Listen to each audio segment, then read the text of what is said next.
할렐루야. 오늘 이 아침에도 주님께서 주시는 은혜와 평강이 우리 성도님들 삶에 가득하시기를 주님의 이름으로 축원합니다. 오늘 말씀은 우리 하나님께서 그의 백성에게 은혜를 베푸시고 승리를 주신 이야기입니다. 하나님의 백성들이 하나님의 은혜를 누리고 승리를 경험하게 될 때 어떤 삶이 펼쳐지는지 오늘 말씀을 통해서 살펴보겠습니다.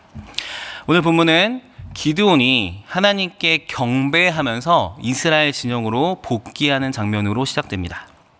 저희도 뭔가 기쁘고 감사한 시간을 경험한 후에는 찬양이 절로 나오고 아주 행복했던 기억이 한 번쯤은 있으실 겁니다. 기드온에게 어떤 일이 있었길래 그렇게 하나님을 찬양하면서 이스라엘 진영으로 돌아간 것일까요? 이전에 들었던 말씀들을 좀 떠올려 보면서 배경을 살펴보겠습니다. 하나님께서 기드온을 부르실 때 몇 가지 약속을 해주셨습니다. 미디안의 압제에서 이스라엘을 구원하겠다는 약속을 해주셨고요. 미디안 사람이 아무리 많을지라도 하나님께서 함께 하시기 때문에 한 사람을 치는 것 같이 될 것이라고 약속해 주셨습니다. 그렇게 기드온에게 하셨던 약속들을 기억하시죠? 이 약속들을 지키시기 위해 하나님께서는 이스라엘을 준비시키십니다. 진정으로 하나님 은혜로만 이길 수 있다고 확실하게 가르쳐 주십니다. 그러기 위해서 하나님께서는 32,000명의 이스라엘 군대를 300명으로 축소하셨습니다. 100명이 싸우러 나왔는데요, 한 명만 남기고 나머지 99명을 집에 보낸 그런 느낌입니다. 이 13만 5천 명이라는 엄청난 미디안 대군을 상대해야 하는 상황 직전에 하나님께서 굳이 이렇게 하신 이유는 아주 명확합니다. 너희들이 절대로 못하는 것을 나는 할 수 있다. 그러니 나만을 신뢰해라. 다른 것을 의지하지 말아라. 라고 하신 것입니다. 사람이 참 연약해서요, 조금이라도 자신이 통제할 수 있는 변수가 생기면 하나님의 은혜입니다 라고 하기보다는 내가 잘한 거지 하기 쉽습니다. 그래서 하나님께서는 딱 300명만 남기셔서 하나님께서 함께 하시지 않으면 이스라엘이 망할 수밖에 없는 상황을 만들어 놓으셨습니다. 이제 기드온의 용사들은요, 한 명당 450명을 상대해야 됩니다. 이 숫자가 실감이 좀 안 날 수 있어서 말씀드리면요, 저희 우리 삼일교회 본당 있죠. 이 본당 2층이 좌석을 3분의 1 정도를 꽉 채워야 그 정도 숫자랑 좀 비슷하게 나오고 조금 모자릅니다. 저희 또 본당 3층 있잖아요. 본당 3층을요, 한 자리도 남김없이 꽉 채워도 450명 안 됩니다. 우리 성도님들 한번 상상해 보십시오. 이제 본당 3층을 가득 메운 군인들이 나랑 1대 그 숫자로 싸운다고 생각을 해보세요. 이거는 만약에 2명이서 싸운다면 900명을 상대해야 되고요, 10명이 싸우면 4,500명을 상대해야 됩니다. 그러니 하나님 말씀은 딱 이겁니다. 너희들 힘으로는 싸우지 마라 라는 뜻입니다. 이렇게 불가능한 상태를 만들어 놓으면요, 나중에 그 전쟁을 이겼을 때 진짜 아무리 생각해봐도 우리가 이긴 게 아니야 라는 말이 저절로 나올 수밖에 없습니다. 오직 구원하신 하나님께만 감사하고 그 은혜를 기억해 볼 것입니다. 그런 하나님의 깊은 뜻이 있었는데 이걸 믿고 기드온이 안심하고 따르면 좋으련만 두려워합니다. 그런데 기드온이 마냥 믿음 없다고만 할 수 있을까요? 저희 한국 사람들에게 이 상황이 어떻게 하면 닿을까 좀 생각을 해봤습니다. 마치 이런 것과 같습니다. 역사 배경 속에서 말씀드려보자면 한번 상상해 보십시오. 일제강점기 때 하나님이 저희를 부르세요. 누구야? 이렇게 부르신 다음에 너는 이 일본 제국의 압제에서 조선 사람들을 다 구하거라 하시고서는 친구들 300명만 딱 주시고는 13만 5천 명의 일본군과 싸우래요. 근데 평소에 그 군인들과 싸워서 이겨본 적도 없고요, 늘 그 군인들의 총칼에 이웃들이 죽는 것을 봤고 끌려가고 고문당하고 식량을 빼앗긴 그런 것을 너무나 평소에 경험해봤습니다. 즉 심리적으로 이미 동등한 적이 아니라 너무나 막강해서 평소에는 건드려볼 엄두도 안 나는 그런 적들하고 싸우라고 하신 겁니다. 그런데 300명만 남기시고는 기드온한테 이제 그들의 진영으로 가서 공격해라고 하시면, 그런 상황을 누구든지 겪는다면 부담을 안 느끼고 아멘 가겠습니다 할 수 있는 사람이 몇이나 될까요? 물론 기도는 그동안 하나님께서 불을 내려주신 것도 경험했고 양털 시험에서도 2번이나 하나님 은혜를 받았습니다. 여전히 가장 결정적인 미디안과의 전쟁 앞에서는 그래도 여전히 두렵습니다. 이런 기드온의 마음을 아시고요, 하나님께서는 배려를 해주십니다. 너무나 귀한 하나님의 사명, 이스라엘의 구원, 그 귀한 사명이고 하나님께서 말씀하셨으니까, 출처가 하나님이니까 반드시 이루어질 것도 알지만 여전히 불안해하고 두려워할 때, 하나님의 백성이 그렇게 할 때 하나님께서는 은혜로 확신을 주셨습니다. 자, 사사기 7장 9절에서 11절을 한번 같이 보도록 하겠습니다. 제가 읽겠습니다. 그 밤에 여호와께서 기드온에게 이르시되 일어나 진영으로 내려가라. 내가 그것을 내 손에 넘겨 주었느니라. 만일 내가 내려가기를 두려워하거든 내 부하 부라와 함께 그 진영으로 내려가서 그들이 하는 말을 들으라. 그 후에 내 손이 강하여져서 그 진영으로 내려가리라. 기드온이 이에 부하 부라와 함께 군대가 있는 진영 근처로 내려간지. 아멘. 네, 2가지 선택을 주셨는데 거의 답이 정해져 있죠.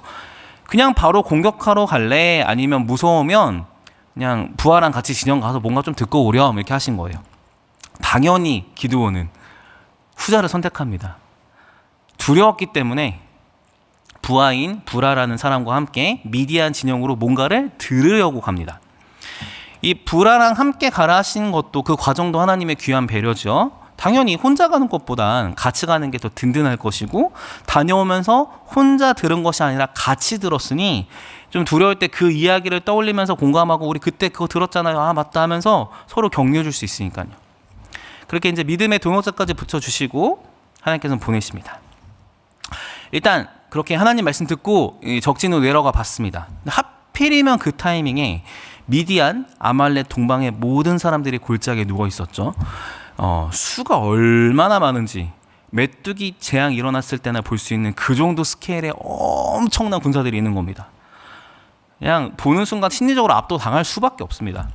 또 그들의 운송수단인 낙타가 많아서 해변에 모래 같다 했는데요, 우리 좀 더 생각해보면 낙타 얘기 별거 아닌 것 같지만 우리한테 수탈해가지고 이렇게나 많이 뺏어갈라 했다고, 이런 느낌입니다.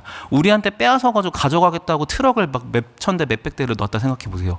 얼마나, 와, 얘들 진짜 너무하네, 이 생각 들죠. 그거 보고 정말 압도당할 수밖에 없습니다. 이 어마어마한 군대는 이길 수 있는 방법이 없어요. 그래서 기드온 상식에는 이 숫자가 많은 군대가 막 사기가 충전해서 아주 기세가 등등할 것만 같았는데, 아주 의외의 이야기를 하필 진영 내려간 그 타이밍에 듣게 됩니다. 하나님께서 미디안 진영의 군사들이 얘기하는 것을 하필 미디안이 딱 내려와서 도착했을 때 들려주시는데요, 이런 이야기였습니다. 자, 어제 들으신 말씀하고 이어집니다. 꿈은 이제 보리떡이 날아와서 미디안 진영의 장막을 쓰러뜨린 내용입니다. 근데 그 해석이 더 희망을 주는데요, 아주 직접적인 사람 이름이 먼저 언급됩니다. 이는 다른 것이 아니라 이스라엘 사람 요아스의 아들 기드온의 칼이라. 하나님이 미디안과 그 모든 진영을 그의 손에 넘겨주셨느니라. 아멘.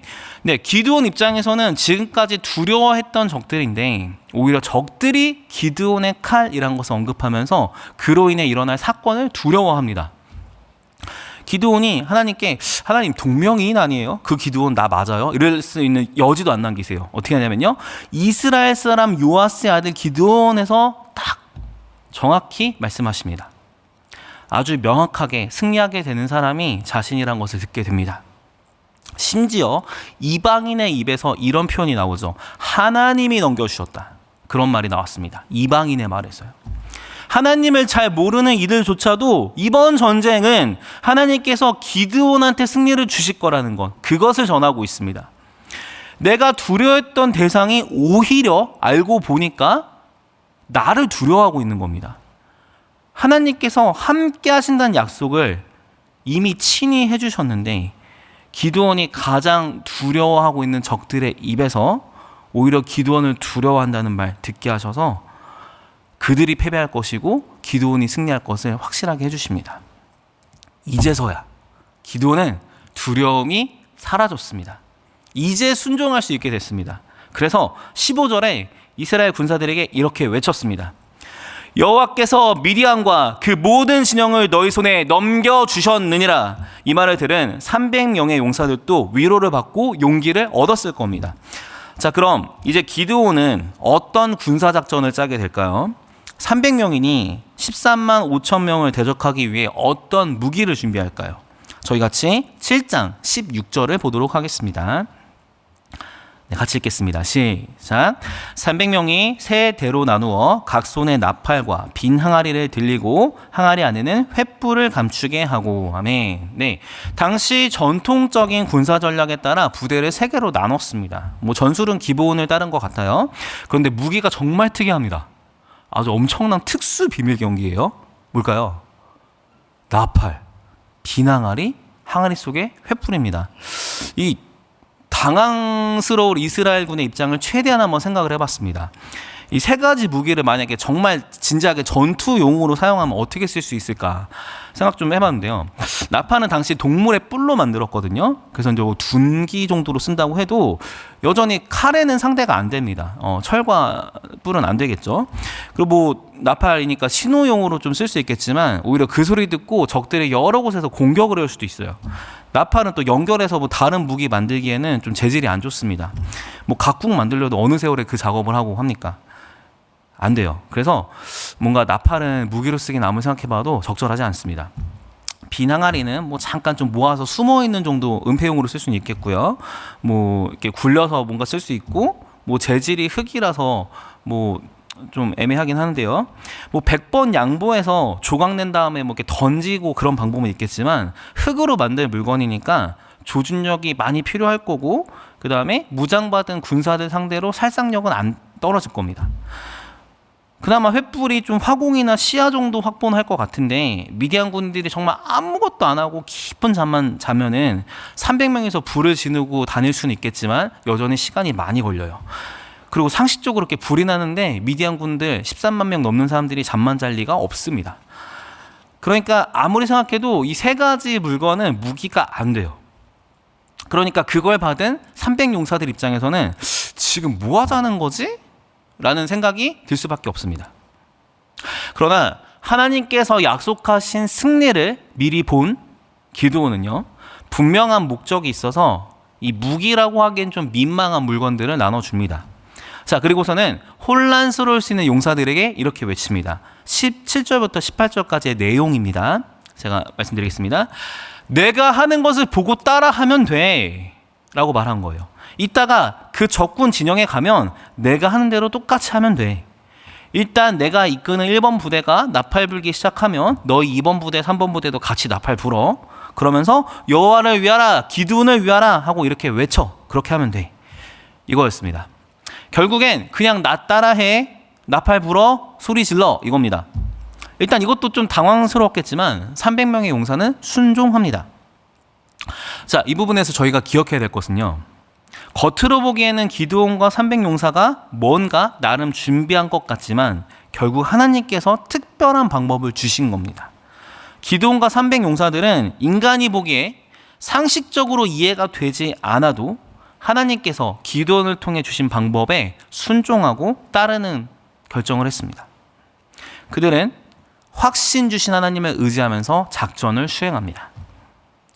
근데 자세히 보면요, 하나님께서는 기드온에게 조금 더 지혜를 주셨습니다. 19절 말씀 보겠습니다. 제가 읽겠습니다. 기드온과 그와 함께한 100명이 이경초의 진영 근처에 이른즉 바로 파수꾼들을 교대한 때라. 그들이 나팔을 불며 손에 가졌던 항아리를 부수니라. 별거 아닌 것 같이 넘어갈 수 있겠지만 저희가 이곳에서 하나님 주신 지혜를 발견할 수 있는데요. 여기 보면 이경초라는 표현입니다. 이경은요, 원어로 지역하면 중간에라는 뜻인데요. 당시 기드온 시대에는 밤을 1경, 2경, 3경 이렇게 세 시즌으로 나눴습니다.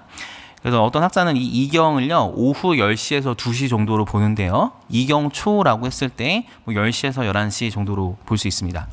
이 시간은 이제 미디안 군대들이 아주 깊은 잠에 드는 그런 시간이죠. 상대적으로 미디안 군의 전투력이 제일 약한 시간입니다. 이 타이밍에 하나님께서 보내신 거고요.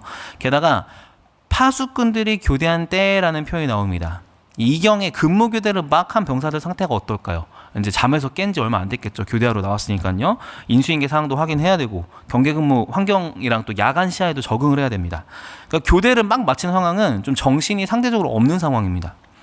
그런 상황에서 기드온이 속한 그 첫 번째 부대가 나팔을 붑니다. 그 100명이 동시에 부는 나팔은요 아주 굉장했을 겁니다. 그리고서는 항아리를 깨트려서 부숩니다. 그리고 이제 기드온이 있지 않았던 그 아까 말씀드린 그 2번 부대, 3번 부대가 같이 그렇게 따라 했습니다. 이제 300명이 나팔 소리를 내고 항아리를 깨는 큰 소음을 만듭니다. 그리고서는 여호와와 기드온의 칼이다 하고 소리를 지릅니다.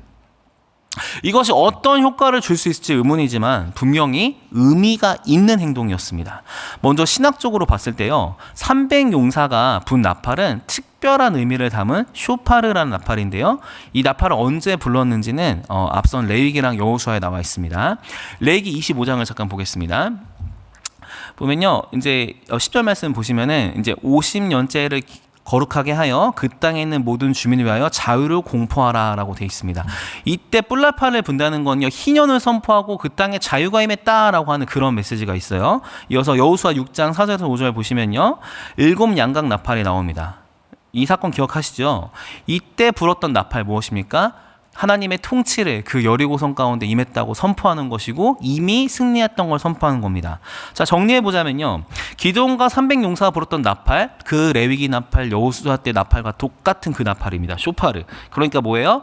이스라엘이 승리했고 이스라엘에게 자유가 주어졌다는 것을 선포하는 그런 나팔이었습니다. 이제 전쟁 막 시작하는 단계뿐인데 이미 이겼다, 이미 자유가 주어졌다고 선포한 것입니다. 시작하는 초입부터요. 자, 근데 군사적으로도 영향이 있었을까요? 한번 좀 보겠습니다. 우선 21절 보면은 이 방법이 좀 통한 것 같긴 해요. 그 둘러싸인 미디안 부대는 조금 혼란스러워합니다. 두려워서 어려움에 빠집니다. 그런데 잠시뿐이지 그 부대 제외하고 나머지 13만 명이 어떻게 언제 다시 반격해 올지 모릅니다. 자, 그런 위험한 상황인데요, 하나님께서 개입하셔서 정말 이상한 상황이 연출됩니다. 자, 상식을 초월한 하나님의 역사, 사사기 7장 22절로 보시겠습니다. 같이 읽어보겠습니다. 사사기 7장 22절입니다. 시작. 300명이 나팔을 불 때에 여호와께서 그 온 진영에서 친구끼리 칼로 치게 하심으로 적군이 도망하여 스레라의 베시다에 이르고 또 답밭에 가까운 아벨 무올라의 경계에 이르렀으며. 아멘.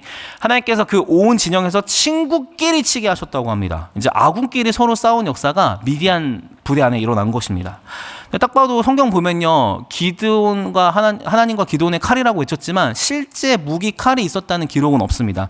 그래서 어떻게 서로 싸울까 싶었는데요, 기드온의 300용사가 굳이 직접 죽일 필요가 없었어요. 서로 치고 싸우게끔 하나님이 특별한 역사를 일으키셨습니다. 근데 야간에 피하 식별이 어려운 건 맞아요. 뭐 총으로 싸울 때도 가끔 그런 경우가 있겠지만요, 이제 칼로 싸우는데 가까이서 보는데 친구끼리 친다? 이건 좀 비상식적인 일입니다. 근데 하나님의 개입 때문에 실제 그것은 역사적 사실로 일어났습니다. 자, 우리 지도를 보면서 좀 더 이해를 해보겠습니다. 지명 이름도 나오는데요, 도대체 어디까지 싸우면서 어디까지 미디안군들이 패배를 겪는지 지도를 잠깐 보겠습니다. 이제 지도 보시면 미디안군은 그들이 진쳤던 이 노란색 부분이 있습니다. 이제 노란색 부분이 있는데요, 이제 모레라는 곳입니다. 거기서부터 이제 도망하기 시작해요. 쭉 내려가시다 보면 주황색 글씨 베시다라고 있죠. 이제 그곳은 이제 요단 나루턱으로 가는 아주 중요한 길목이었습니다. 도망가려면 나루턱 건너야 되는데 그걸로 내려가는 길이에요. 일단 좀 더 내려가니까 이제 붉은색 부분인데요, 아벨 무올라라는 곳입니다. 이제 춤추듯 너풀거리는 목초지라는 뜻인데요, 이제 원어 봤을 때 이제 강둑이라는 의미가 좀 있어서 정리해 보자면 미디안 연합군들이 동쪽으로 계속 도망하면서 그들이 이스라엘을 침입했던 그 길 따라서 오히려 이제 도망가는 겁니다. 그래서 이제 강에 이르러서는 이제 강 건너서 빠져나가려고 그렇게 계속 도망가고 있는 겁니다.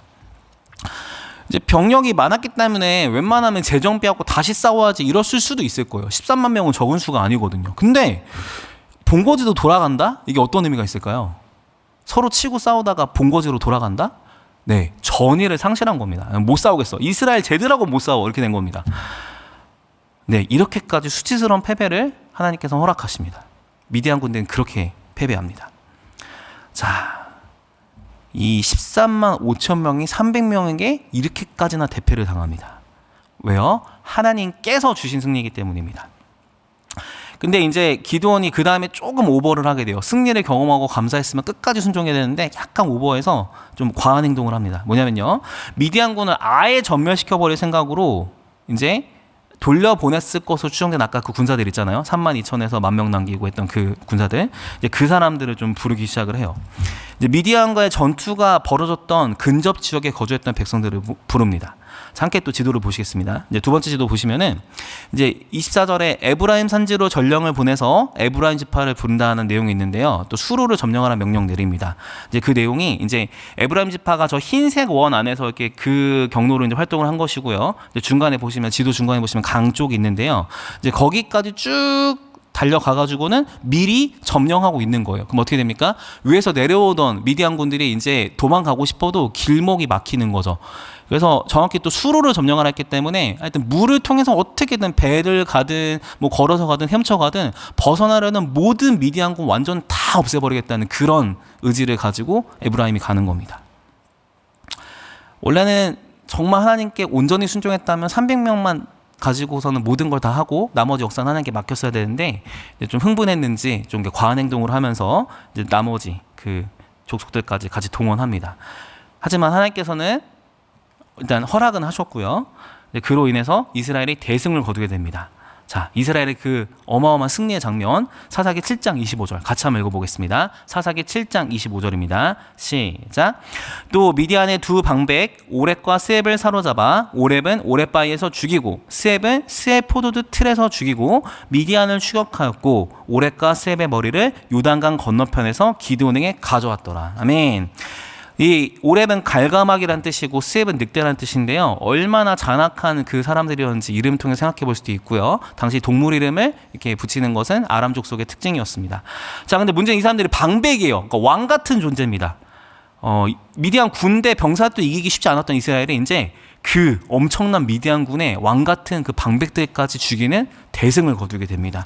특히 여기에서 오렙 을 죽인 사건은요, 오렙 바위라는 승전물을 남기게 되고 이것은 나중에 이사야 때도 언급된 정도로 굉장한 이스라엘의 승리의 어떤 역사로 기록됩니다. 하나님께서 이렇게 이기게 하셨습니다. 그래서 말씀 맺겠습니다. 사랑하는 우리 성도 여러분, 우리 하나님은 그의 백성을 사랑하셔서 은혜 베푸시고 승리 주시길 원하십니다. 기드온을 사랑하셔서 은혜 베푸셨던 하나님께서는요, 그가 두려워할 때 특별한 방법으로 먼저 그의 마음을 풀어주셨습니다. 그래서 확신을 가지고 순종할 수 있도록 이끄신 하나님께서는 실제로 불가능해 보이는 그와 했던 약속들을 지키셨습니다. 미디안의 압제에서 구원하셨고요. 실제 그 과정도 대군이 아니라 한 사람을 치는 것 같이 아주 쉽게 해주셨습니다. 이스라엘은 그저 순종하는 것뿐이었습니다. 그리고 하나님께서 주신 승리의 스케일은 어마어마했습니다. 쫓기던 이스라엘 백성들이 이제 쫓는 자가 됐고요. 적군의 방백들까지 죽였습니다. 하나님께서 은혜 베푸시고 승리 주실 때는요, 그냥 조금 주시고 이런 게 아니라 아주 넉넉한 승리를 주십니다. 그러므로 하나님께서 사랑하시는 우리 성도 여러분, 기드온과 이스라엘 백성들을 사랑하시고 이끄신 하나님께서는 오늘 이 시대를 살아가는 하나님의 백성인 우리를 사랑하십니다. 그래서 오늘 또 우리에게 은혜를 베푸시고 승리를 주실 겁니다. 기드온과 이스라엘 백성들의 현실적인 문제를 아시고 그들이 하나님 의지할 때 간섭하고 도우신 주님께서 오늘 이 아침에도 우리의 현실적인 문제를 외면하지 않으시고 우리가 하나님 의지할 때 간섭하시고 도우실 줄 믿습니다. 또 기드온과 이스라엘 백성에게 약속을 지켜주신 하나님께서 성경에 써주신 우리와의 그 약속들도 지켜주실 줄 믿습니다. 오늘 그렇게 좋으신 하나님, 승리 주신 하나님을 기억하시면서 하나님을 의지하실 때 은혜 베푸실 것을 기대하시고 하나님의 능력으로 약속 지켜주실 것을 기대하시고 하나님께서 허락하실 넉넉한 승리를 기대하시기를 간절히 소망합니다. 오늘 이 하루도 앞으로의 모든 삶도요, 문제 때문에 낙심하고 좌절할 것이 아니라 하나님의 은혜로 승리를 경험할 때입니다. 오늘 이 하루도 그 은혜 가운데 승리를 누리시고 기뻐하시기를 주님의 이름으로 축원합니다. 함께 기도하겠습니다. 들은 말씀 기억하시면서 은혜 가운데 승리 주실 하나님 기대합니다. 오늘부터 그 하나님 의지하며 나아가오니 주여 은혜를 도하여 주시옵소서. 우리 그런 마음으로 간절히 기도하시고요. 또 가지고 나오신 기도 제목 가지고 기도하시다가 일어나시겠습니다. 같이 기도합니다. 하나님 아버지 감사합니다. 하나님 우리에게 승리를 허락하신 하나님, 우리 힘이 아니라, 우리 방법이 아니라, 우리 지혜가 아니라 오직 하나님의 능력과 하나님께서 허락하신 지혜와 하나님의